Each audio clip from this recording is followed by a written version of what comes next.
next, it's David Inglis versus Hisamichi Yoshigoe. For David Inglis, breakout star of the weekend with a breakout deck, Jeskai Storm, its Goldspan Dragon, its Leer, Disciple the Drowned, and some shows of confidence.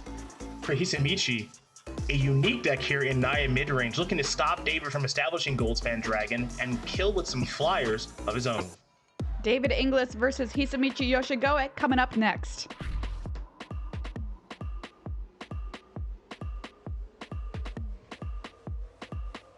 I lied! No break! Let's jump straight back into it. It's David Inglis versus Hisamichi Yoshigoe, another player who bought an awesome homebrew in this Naya mid-range list. So let's see if David Inglis can brew the perfect storm, or if he's just gonna get mitten. You can't get Naya'd out, right? That's not really a thing. You can get Junded out. What does Naya do? It makes it to this stage of the tournament so far. That's exactly what Naya has done, yeah. What a great story we have. I love it. Here. Yeah, it's unreal. For those of you who are just joining us, Hisamichi Yoshigoe started his competitive play 2 months ago, I think he said. He's been playing for like 2 years. Finds himself in the top 8. Yeah, finds himself in the top 8 of this tournament and qualified for the World Champs. So if that's not the ideal start to your Magic career, I don't know what is.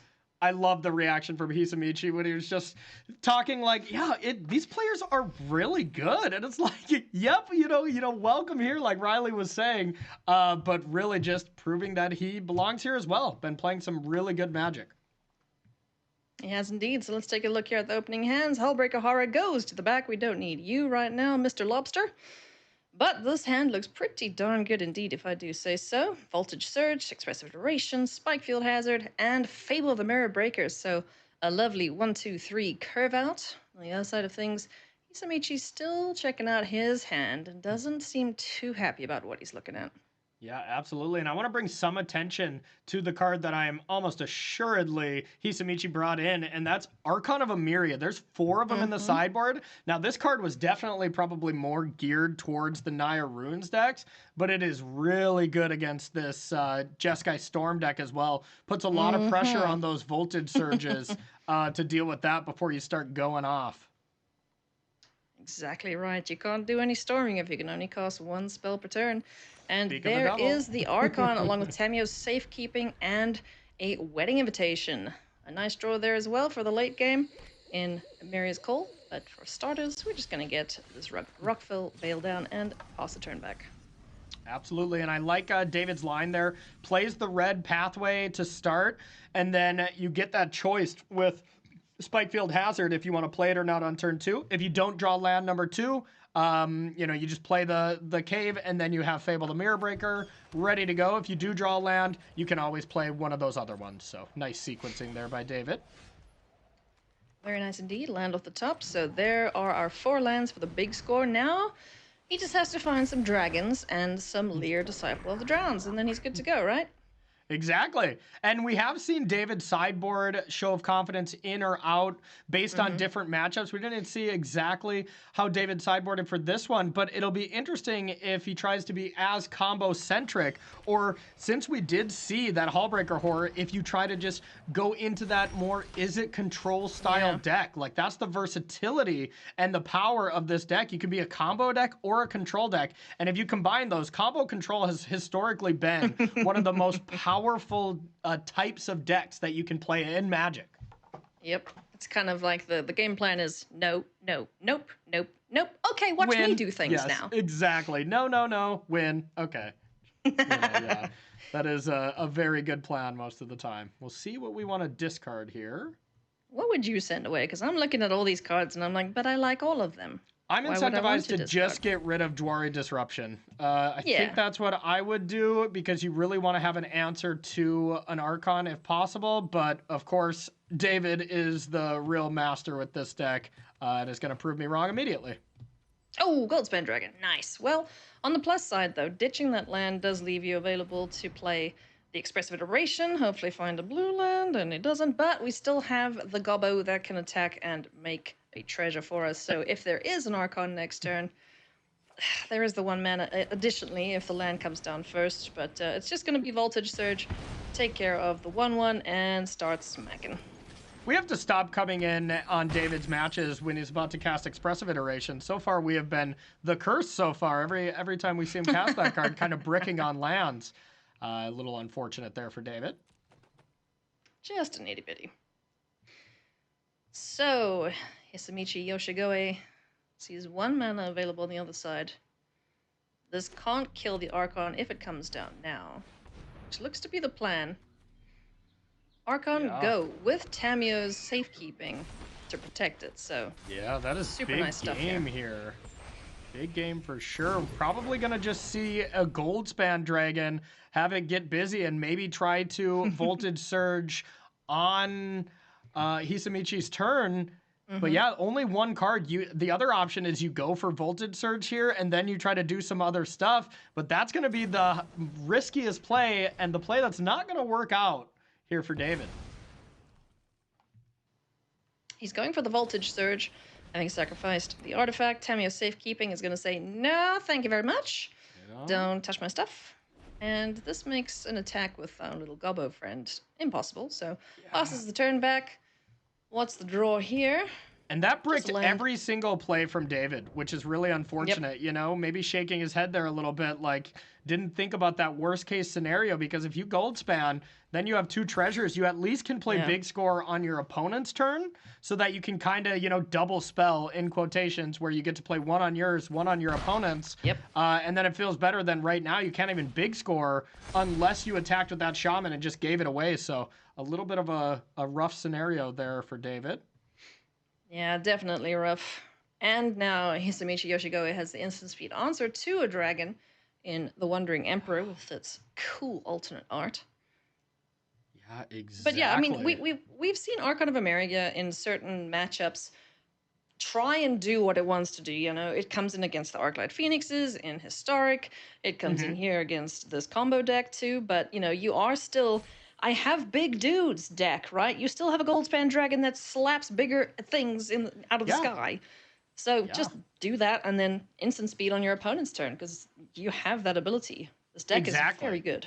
Exactly. You take that role of play 1 big thing during your turn, and then you have plenty of instants, so you can at least leverage, you know, even if you can't get Archon off the battlefield, you can at least leverage it a little bit by being able to play 2 spells over the course of your turn and your opponent's turn. And even now, you can't cast Goldspan Dragon, so, like, what do you do here? Do you just Fable and then play...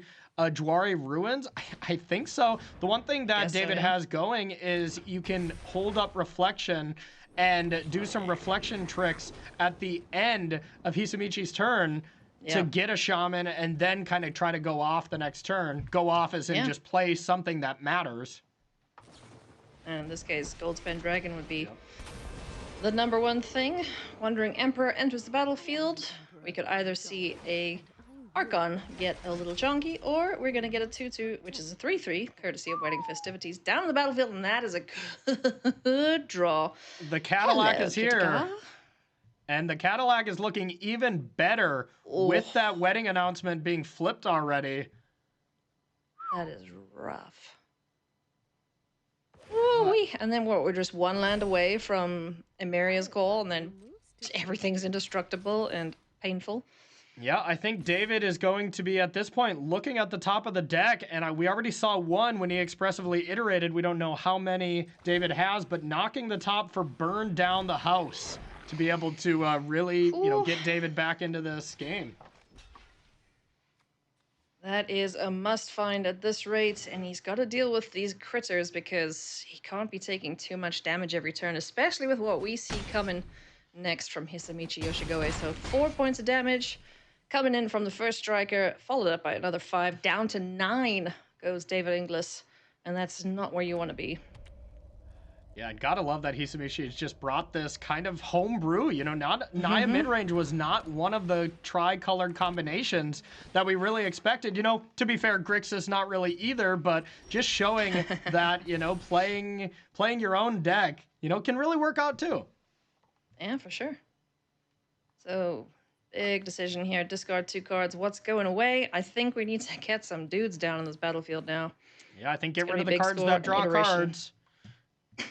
This card draw is not very good against Archon. It takes up your whole turn. Yep.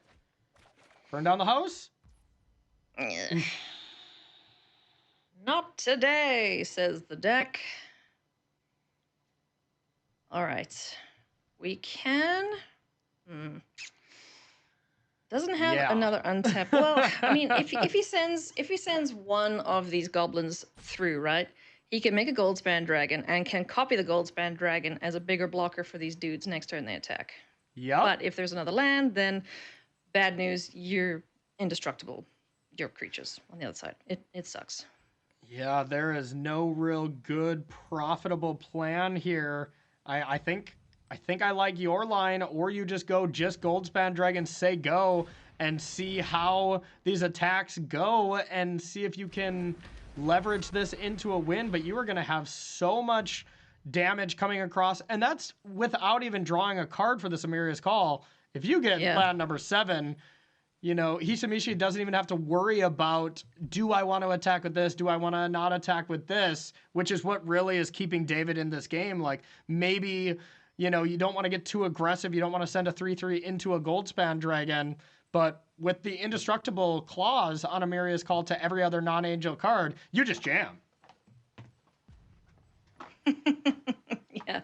No fear. No Settle the Wreckage or similar in this format. So yeah, you're totally fine there. But Goldspan Dragon is going to get busy and take care of the Wandering Emperor, who is an excellent value engine over time. So that's super dead. Please give me a land there.